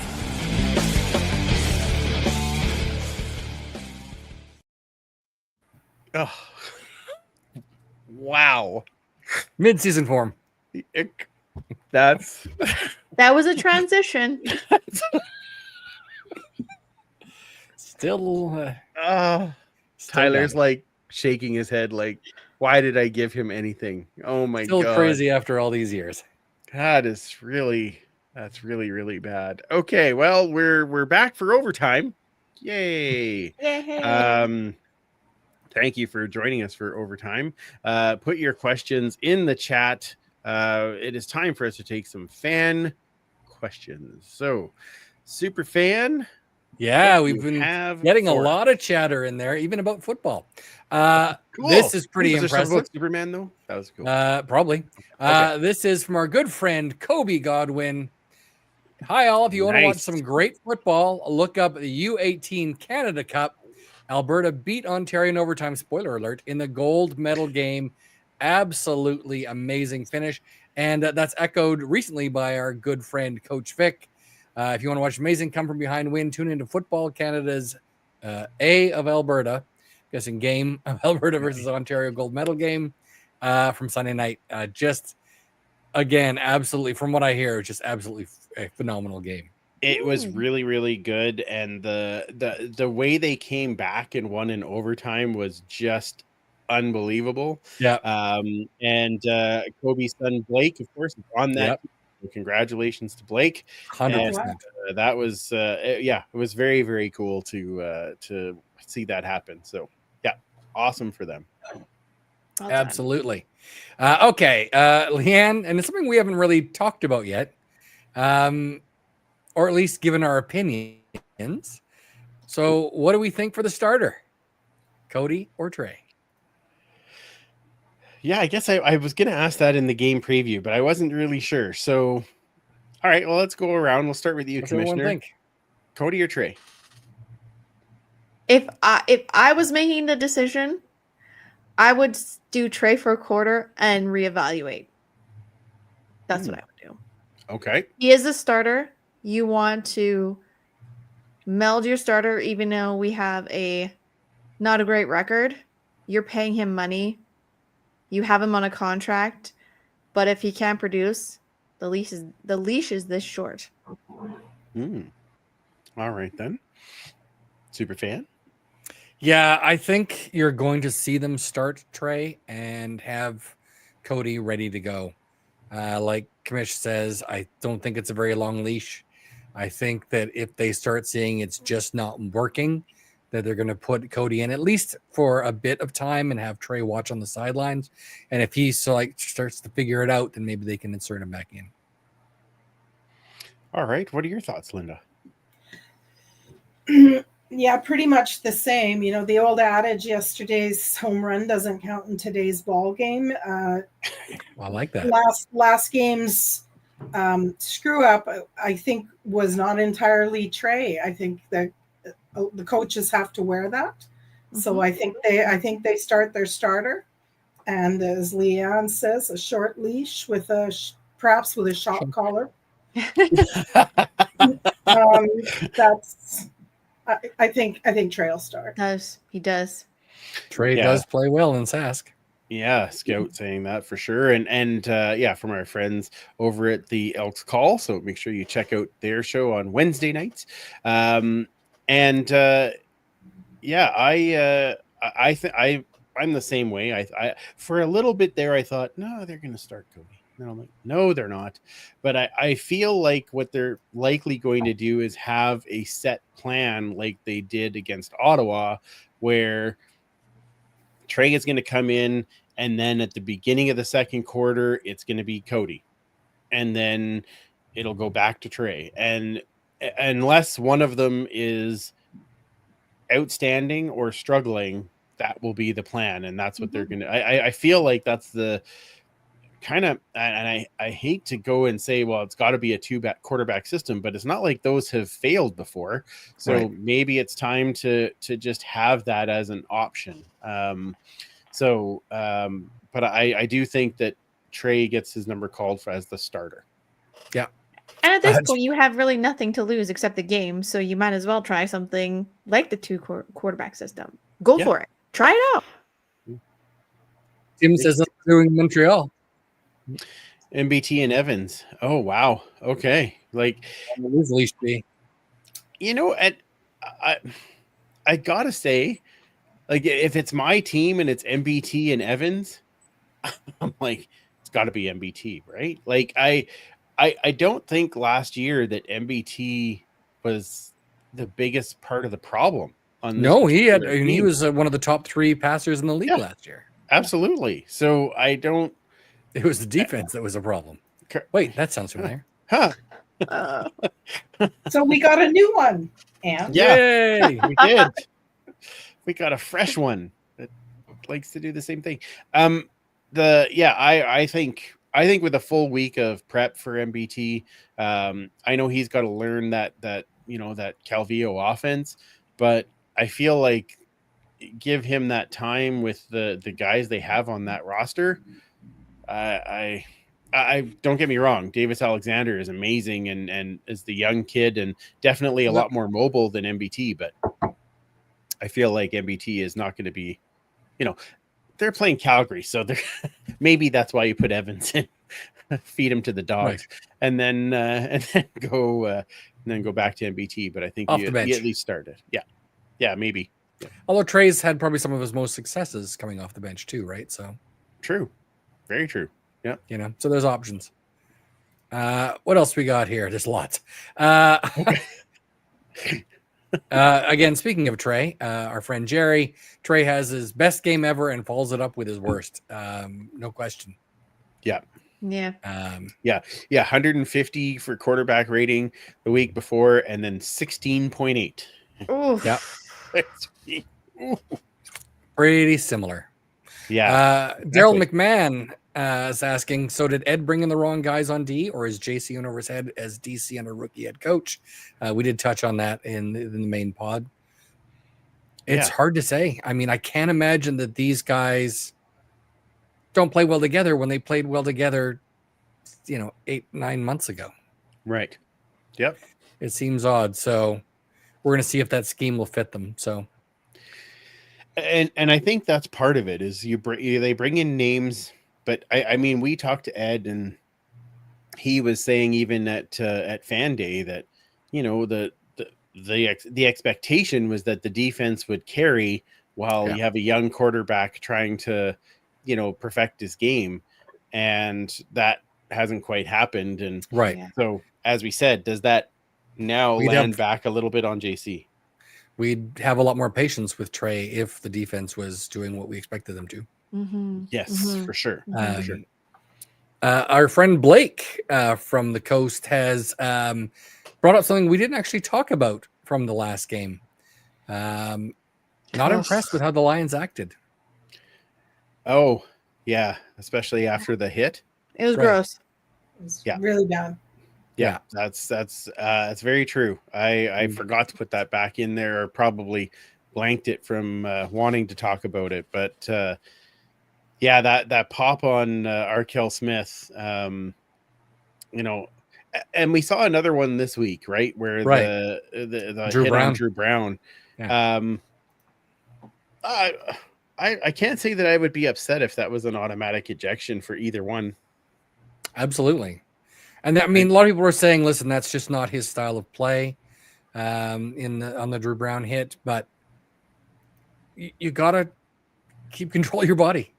Yeah. And if you're getting to the point where you're hitting someone on the chin, knocking his helmet off, it's like you don't intend to have a high stick but Right. in hockey, Yeah. but it's still a penalty. Yep. You know, And if it draws blood, well, that's the on-field stuff. Then there was the sideline stuff that was, Yeah. yes, 100%. was disgraceful. And if you, it's one thing for players to get caught up and fans get caught up, and that's a bit greasy. But when the Lions, like director of communications or whatever the heck he is doing his nanny boo-boos to our fans and just being an overall dick, it was very, very bad. Yeah. Yeah. That's not Yeah. leadership. That's not management. That's, I you can't know, argue that's that. where the example needs to be set, right? Yeah. Get your Yeah. guys under control. Yeah.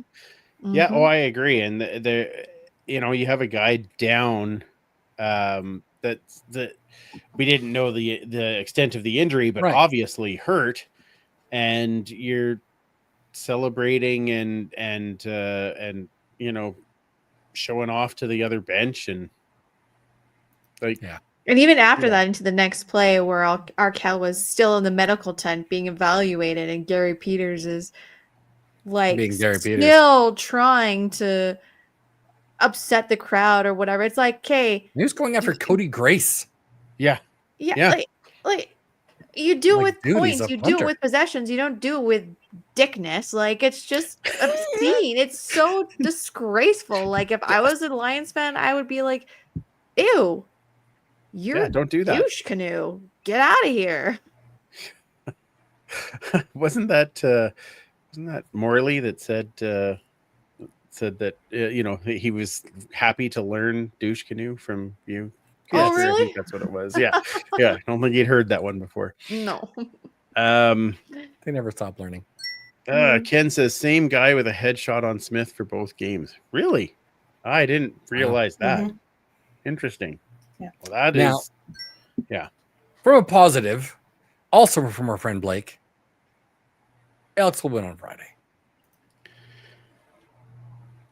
Okay, Blake. You I'll know take what? it. I love your optimism. I really do. Yeah. I love it. Yep.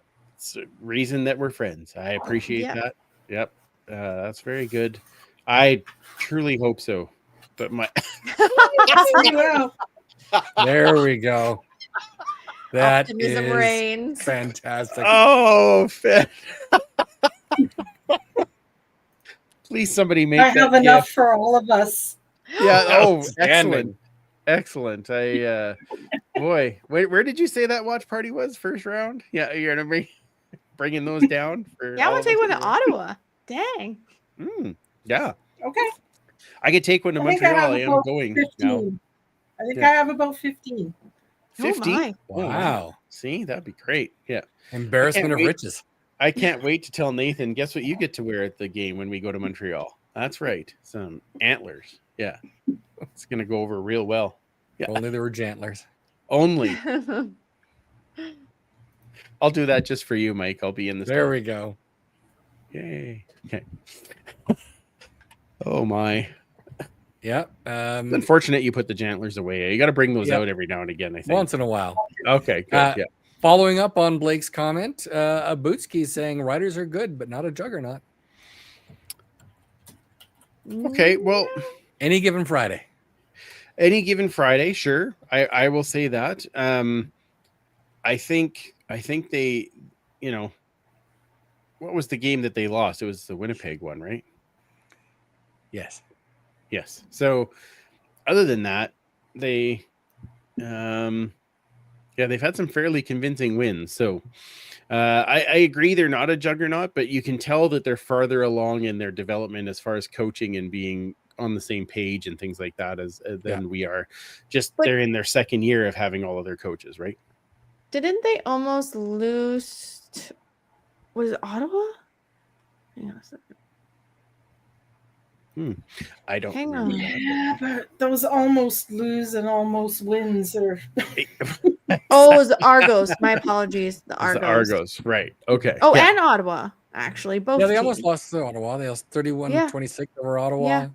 Yeah. Okay. All right. well, 28-23 over Hamilton. There's But I was gonna hope say for that- people. 39-32 Toronto. the 31-26 over Ottawa, though, Ottawa scored 12 in the fourth quarter, like garbage Yeah. time. They were up Well, Almost. they yeah. still almost lost. 31-14. Yeah, that's I guess. Okay. All right. Well, I'm gonna. Okay. And then All they right. lost to Calgary in the last week. So Oh, they lost. 24-10. Right. That's what it was. Yeah. lots of chat about our defense. Shocker. I know. Ken wants to know, when was the last time a coordinator got fired in mid-season? Never mind this early. It's been a while. Yeah. It's been a while. I don't.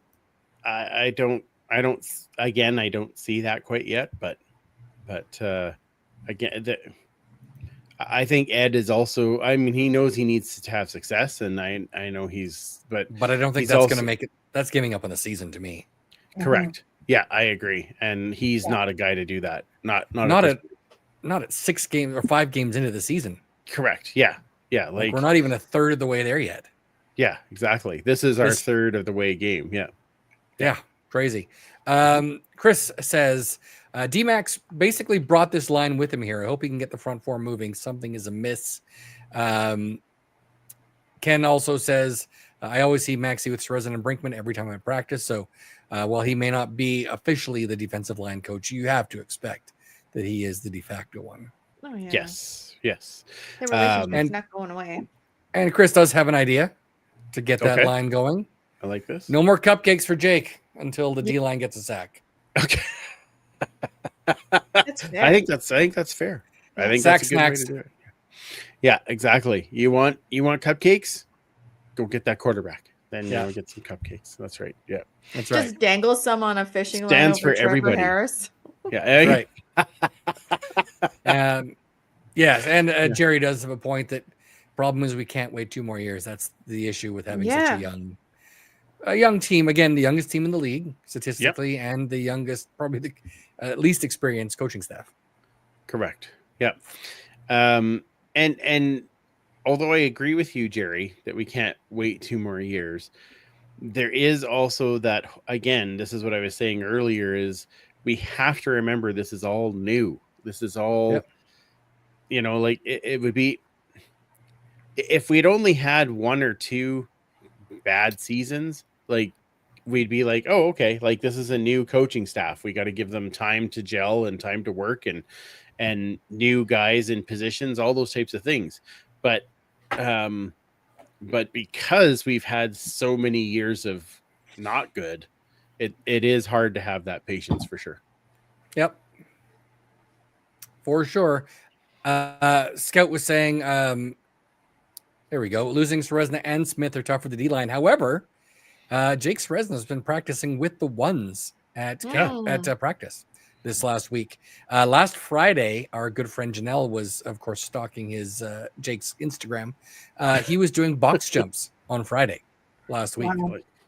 Like, So you've got to figure, if you've got a bum knee, you're not. I mean, I can't do box jumps anyway. I would just going to say healthy knees, but so we'll Knees. see. Knees, their knees anyway. their knees. He was listed as limited, but he was playing, right? So, and our friend Arbutski, Elk should call the U of A and ask Almondo Sewell how to shut down Trevor Harris. He's spoken about it before. Mhm. That's a good call. That I is a like good it. call. Yeah. Yep. Hit him once, and then you'll have a little better chance at winning the game. So Exactly. get back there. I'm curious to see. I mean, Noah Taylor likely back in on that end position, but they did bring one of the defensive linemen off the PR. And Kongbo as well will be there, I would imagine. Okay. Yes, but I can't remember what the guys. Hang on one second, and I'll. Was it bring up. Elijah Alston? Yes, they brought him off of the practice roster, and he Nice. is that 6'2" defensive end as well. So I wonder if Yeah, we might actually 256. see some rotations there, right? So we'll Please. have to see. Yeah, young dude, maybe he's got a little bit of energy, wants to again take the opportunity to show what he can do. Yeah. That I wouldn't be upset with that. Yeah. Back to Jake. Ken was saying that he was moving pretty well today, but did have a sleeve on his knee. So Okay. we'll see. I mean, you don't want to push him, but at the same time, he does give us our best chance to win. So we'll see. Correct. And he might say he's going to be hard to keep off the field, right? Yeah. So Hide his helmet. If the doctors say, well, yeah, he could, then he's going to. So That's what they had to do for Kep back in the day. They had to hide his helmet. Yep. Yeah. You're not allowed As back Linda, out. as Linda would tell us. So my good friend D-Mac, Daryl McMahon, loved hearing Chelen Garnes talk about the Evil Empire. Oh, yes. I got to admit, that gave me a smile, Nice. as well as talking about the 2015 Grey Cup, talking about Bone. Like, he has done his research, not just about what's going on, but the history of this team and what it means to the city. That is pretty special to me, I think. I agree. But the other part of that I picked up from him is that the coaches talk about it too. Like it Yep. is actually coming through For for sure. them to know that history. And, Yep. and I definitely appreciate that. Yeah, absolutely. Also talking about Shaylin's interview, was there prompting from Andrew, or do you just like the word absolutely? Oh yeah. He just did. Yeah, it was Yeah, great. exactly. Didn't have to tell him anything. It was awesome. Yeah. I was like, Yeah. oh, yeah, you could be on the show anytime. Yeah. Yeah. Exactly. Ken was talking about Alston. He said Alston is solicited on the PR. Tyreek Johnson, number 54, was taking 1 and 2 team reps. Oh, there you go. Okay. So Tyreek maybe that's it. Johnson, that's The PR that's doesn't one. really get adjusted until the depth chart comes out on Thursday. So just because someone's on the PR doesn't mean that's what the case is going to be for the game. So That's fair. lots of chatter about the Hoard and Tell. Excellent. Leanne's talking about Weston's bread, and our good friend Linda also said Weston's made wagon wheels. Really? In our snack room at work, they actually had wagon wheels there. I'm like, I have not seen those since I was, it's been a while. And you probably see the original ones too. Ironically, Leanne's cousin used to drive for Weston's. Oh wow, that's kind of wild. Okay. Yeah. Looking Now, at Kayla, my- you're young. Do you know what a wagon wheel is? Yes. Oh, just we used making to have sure. them in our lunches in elementary school. Right. I think everyone, I think it's the law in Canada. Everyone has to have a wagon wheel in their lunch. Correct. And then Sweet Marie chocolate bars, that pocket schedule from 1939 Yes. was a Sweet Marie. I didn't realize they were that old until I saw that. So Now What that I is in don't it? know what is. Yeah. What is in a Sweet Marie? I don't know. Other It's than similar chocolate. to an O. Henry, I think, or a Yeah. Mr. Big. Oh, is Yeah. that right? Oh, Yeah. okay. All right. That's lots of nuts. No thanks. That The- is a lot of nuts. And The to be feminine fair, energy version of an O. Henry. Okay. right. Or a Mr. Big. Sweet Marie. Well. Yeah. All right. Ken says, I think you can still get wagon wheels at Costco. You can get wagon wheels at Costco, Mhm. which is why we have them in our workroom, in our snack bowl. Not Weston's anymore, though. No, definitely not. No. Leanne, less a fan. Wagon wheels. They are ew. They taste like mildew. They're what I'm saying, not my favorite Andrew? anymore. I can tell you that. No, Like, they were never my no. favorite. You got to No. think of. I mean, it's more or less the ingredients of a s'more, right? correct. Yeah. It's the- It's marshmallow, yeah. chocolate with graham on either side. just Like, leave yeah. them on the shelf for about 14 years and then serve. Mhm. Correct. As for the Sweet Marie, Leanne says some of us like lots of nuts. Back to the Hoard and Tell. Linda does treasure her 5-day trial record. Do you Yes. play it? Mhm. Do you? I Good do. for you. Wow. Blues on the Nice. radio. Yeah. Have you put that one on the turntable there, Mike, or not? Oh yeah, Not I've played that. it. I have Yeah, it no. ripped into MP3. No, I know that because you shared it with me. But Yes. have you put the one that you just got on your? No, I mean Okay, that's what I I was was. been away, so I've played. Okay. I've got I think 3 copies of it. Okay. Okay. So yeah, it's not this particular one, but I played the other ones. Have. Nice. All right. So apparently, I should bring the sword to the Spirit of Edmonton breakfast and combine it to make sluice and slice. Makes sense. I feel like mean- that might be dangerous. Well, what's a little? I mean, on the plus side, I mean, it's not sharp. Okay. Yeah, that's a little pokey. I mean, about it's the little- pointy. I was gonna say it's pointy though. It's Yeah, definitely exactly. pointy in places, like my head. That's what she said. That's what she. Nice. Thank Manny. you, Kayla. That was very good. Yeah. Going back to our first down of this beer, Cliff was saying, hopefully Linda's cooking can't be described as fruity. Well, maybe. Well, yeah. No. Only interesting. Interesting. That's Okay. fair. All right. Well, interesting isn't bad. Yeah. Well, Coach Vic is apparently heading out to Regina on Thursday. Well Ready done. to cheer the Coach boys on Vic. with 2 of my sons. Time to turn it up.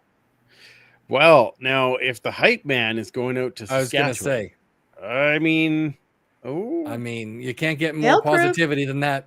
Yep. nope. I feel like, all right. I feel like hope is turning around. That's what I Yeah. feel There it like is. right now. Yeah. Yeah. 3 and a few nephews are going too. So Oh, Yeah. wow. Absolutely. Nice. We got some of the good green going to be there. Yeah. Mhm. I did want to go, but I couldn't quite make it work for this one. So Yeah, I've never been to Regina, let alone to a Rider game. So I have not either. yeah, we'll have to make it happen sometime. Yeah. Not this year, but one Family year. tour. Yeah. Mhm. There we go. Maybe we'll just have a pod field trip. Oh, that would be We'll fun. all go to Regina. It'll be fun. Oh, yeah. Well, as fun Yeah. as I was gonna couple of say, days you in might Regina want to is. think about that second part. Getting but fast we'll all and loose go to with the term fun. we can stop at all the big roadside attractions on the way. That's true. Okay. Including breweries. Sure. I mean, Oh. I've heard New York is big, but they've got bigger. So they got bigger. They got bigger. They've also got Climax. Thank They you for do. visiting. Please come again.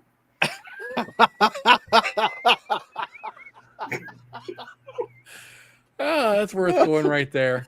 I want. Please tell me that's their actual like saying. Is it? It is. Yeah, they had a sign made. Oh my. One of the best bar steaks I've ever had.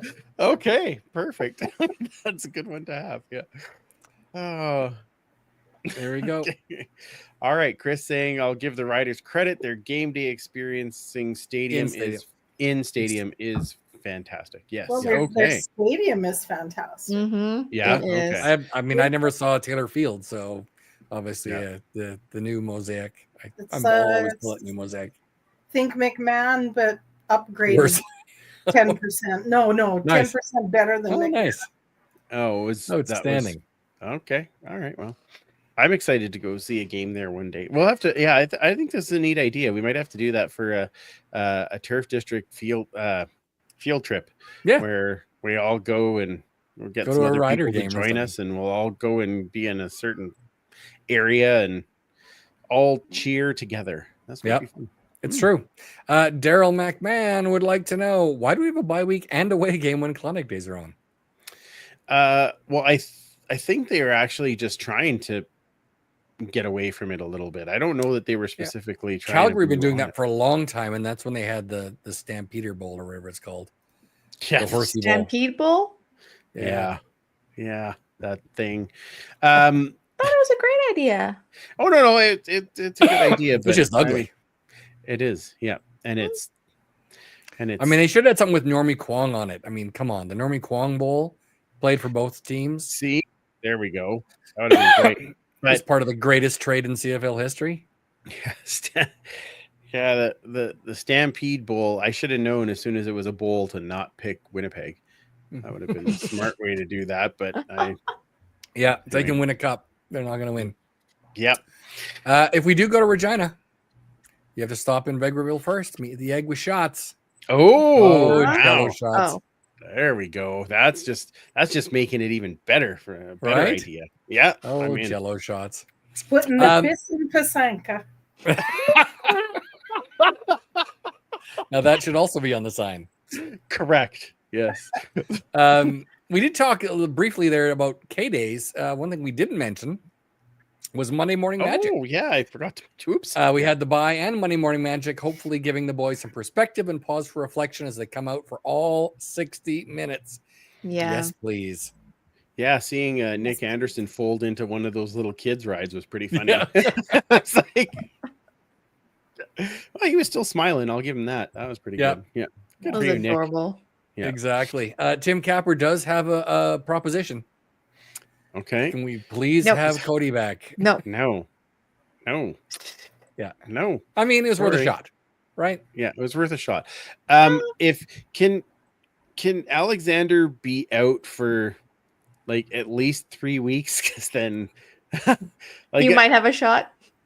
I mean, I'm gonna be Yeah. there August the 8th.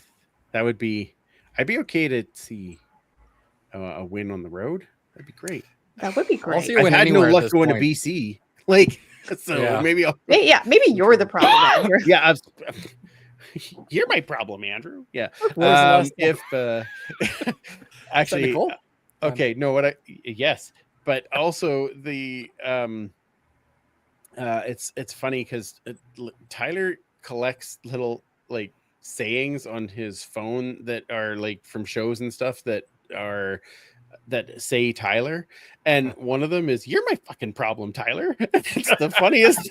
Like, he plays it every time I'm there, and I laugh like every time. He's like, "Thanks, Christina Applegate." Like, it's so funny. It's great. So yes, yeah. By the way, for those keeping count, the next home game, which is of course next week on August the 2nd. It is right? early game. It is the early It game. Tyler will be making an appearance at the tailgate and coming into the game. Finally get to meet him in person. Toby will be at the game, so it is. It's going to be Rocking. very, very Old home week. exciting. So can't wait. And there'll be some good food and some good beverages, and Oh yes, should be fun. It will be great. Yes. Yeah, absolutely. Scout, we were talking about the 2 QB system. Well, like, we can have 2 QBs on the field at the same time. I don't know if the offensive plan is ready for the 2 QB system, though. It needs a lot of work as it stands. Would love to see some sort of creativity either way. Yeah, and I think I don't think you have like 2 quarterbacks on the field the entire game, but I do think it'd be fun to have it like every now and again where you dump off and the other one throws it down the field, or dump it off and the other one takes off running because he's so damn fast. Right. Try something. Something. But a 2 quarterback system where there is like there's a set of plays for each quarterback to come in and play is also a good thing, right? So Yeah. that's Damon Allen and Ricky Foggy. Is that what it was in 93? 93, 94, yeah. Yeah, exactly. So To possible. get it, Giz. So one of Jed's best stories. I got to find that game one day. Absolutely. Yeah. Exactly. Ken is talking about some of the players. They did not list the number for Cosby, but number 37 was taking first team reps today. Okay. Which makes So it sense, could be. honestly. Like, if they can. If He they was can starting fit in him Montreal, so yeah. Ken, just if you throw it in the chat, what position was he in? Because I was curious if they were going to put him in Sam or at the half. He played both. And put Garnes back into the Sam position. I don't Who's gonna know. play so I'm just safety? curious. What's that? Who's playing safety then? Possibly the what's the guy we brought back? Jarrell Cummings, the Canadian. Yeah, maybe. Mhm. We will certainly see. Possibly. That was just all. I was just wondering if he. Oh, he was. Okay, DB. So probably Defensive half, then. yeah. Okay. Good. I'm okay with that. Okay. Yeah.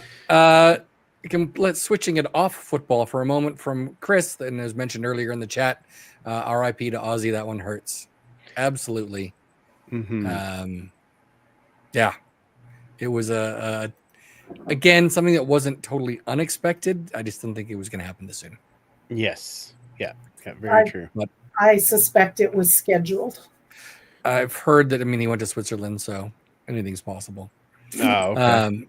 Okay. But yeah, tough again. But what a way to go out with the farewell concert being absolutely brain melting. How good it was.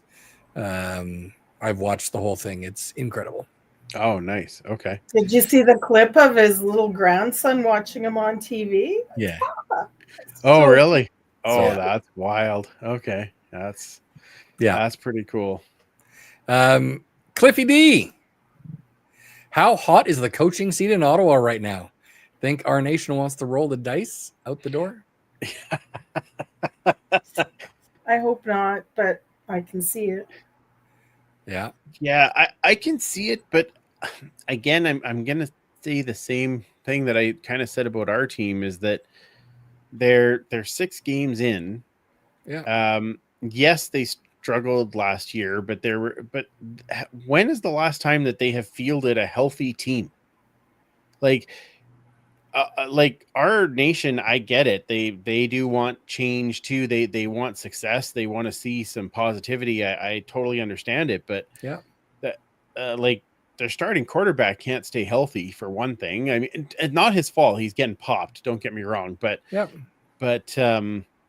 I don't know that it's all on dice. Like if you're always changing, you never get that stability. And I Right. don't know that they're gonna. And dice may not be the answer. Don't get me wrong, but I don't know that changing all the time is going But to look make it any better. Look at Calgary. I mean, even though they did get rid of like Monson and obviously our head coach, Yeah. their staff is more or less the same as it's been for years, and Correct. they bounced back from a terrible season where they get to pick, the number 1 overall draft pick, who's done all right for them this year, Yeah. and they're back at number 1. Like Right. it's just you can't say enough for continuity with the coaching staff, with a executive, everything else. Just we have to give them some sort of time. Yeah, they've got to learn somehow, right? Yeah. And also, who's the one that comes in? Like, if they did that right now, I agree with you what you said earlier, Mike. That's just like giving up on the season. Yeah, like who's our defensive coordinator at this point? Like, right? I have no idea. Like, it would be, and in the case of Ottawa, are they going to put Campbell back as head coach then? I mean, they certainly could. They right? could, Because how's that going to sit with our nation? Any better than what it is now? right. I don't know that it would. So that's my 2 thoughts on that. But anyway, Exactly. And one more to end off our overtime from our good friend at the Alouettes flight deck, Mr. Tim Capper. Dickness and douche canoe from Kayla. My goodness. Saucy. Saucy night. Yep. She's oh, Oops. there we go. Oh, for crying out loud. There we go. That's what we needed to have there. Or that. Yeah. She's comfy. Right, Linda? Yes. That's right. Outstanding. Well, thank you everybody for your questions and comments. We always appreciate everybody jumping in with us when we're doing the show, and appreciate you joining in and throwing your comments our way. Lots of fun with you guys. I'm glad to take the bye week to get a bit of a mental break, but always fun to be back and chatting with you guys and having some fun around it. So we of course will be watching the game on Friday. You can join us on all of our different socials as we are watching the game. Once again, Linda, you are at True Brew 42. No. Yeah, very good. Yeah, True Brew 42. Like You got it right. Yep. And Superfan, You can find me at 56 Parkies and the Edmonton Football History account at EDMHISTOREE. wonderful. Commissioner. At Duchess Lombardi on Twitter. Wow, that was a good recovery. Well done. Yeah, sorry. Yeah. And at the Turf District or at Free Policious on pretty much all the different socials. Likely this Friday game, I'm going to be trying to send out a little bit more on Blue Sky. Just to nice. be, sending a little more messaging out that way. We're going to be, sitting watching the game anyway. Might as well send it out on a different channel and see if we can have some good conversations there. So Drum it up. join it over on Blue Sky at Turf District Pod. I think that's what it is. I don't know. I remember I changed it. I think it's Turf District be Pod anywhere. instead of the Turf District. Search Turf District. You'll find me. It's fine. All right. So thank you once again, everybody, for Linda, Commissioner Kayla, and Superfan Mike. I'm Andrew. Remember, can't catch footballs with your face, and we will absolutely talk to you next week. And now I can play the right one.